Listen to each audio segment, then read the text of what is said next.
Hello student. तो some basic concept of chemistry का हम लेक्चर नंबर 4 स्टार्ट करने जा रहे हैं। और जिन स्टूडेंटों ने पहले 3 लेक्चर नहीं देखे हों तो वो प्ले लिस्ट में जा करके फर्स्ट 3 लेक्चर देख सकते हैं।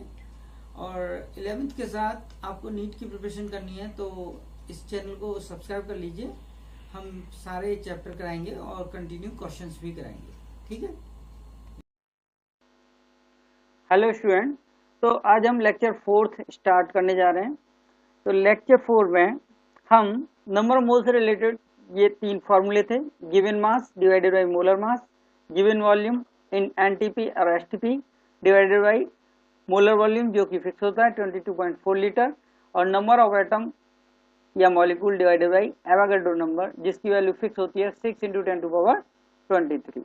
तो ये नीचे की तीनों चीज हमें हमेशा पता होती हैं, तो इन तीनों फॉर्मूलों से रिलेटेड हम क्वेश्चन कराने जा रहे हैं। ठीक है।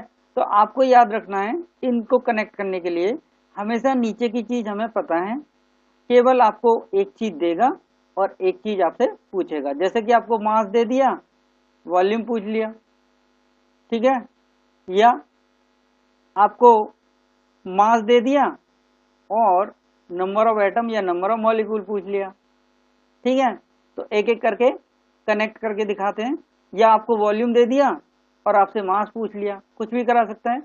तो एक एक करके आपको इससे रिलेटेड क्वेश्चन कराते हैं। जैसे आपको क्वेश्चन में कहेगा कि calculate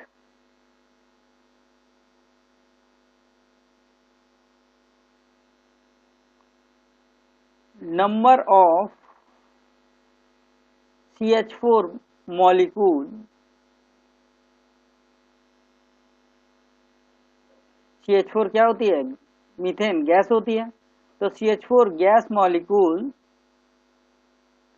in 1.6 gram methane, 1.6 gram methane. अब आपको पता है ये मास की यूनिट क्या होती है? ग्राम, किलोग्राम और मिलीग्राम। तो आपको दिया क्या है? मास दिया हुआ है, यानी कि आपको दिया क्या है? मास दिया हुआ है। और आपसे पूछा क्या है? Number of molecule. यानी कि आपको फॉर्मूला कौन सा लगाना है? तो हम यहाँ पर सबसे पहले नंबर ऑफ मोल के आपको पता है 2 फॉर्मूले होते हैं। Mass in gram divided by molar mass upon number of molecule, number of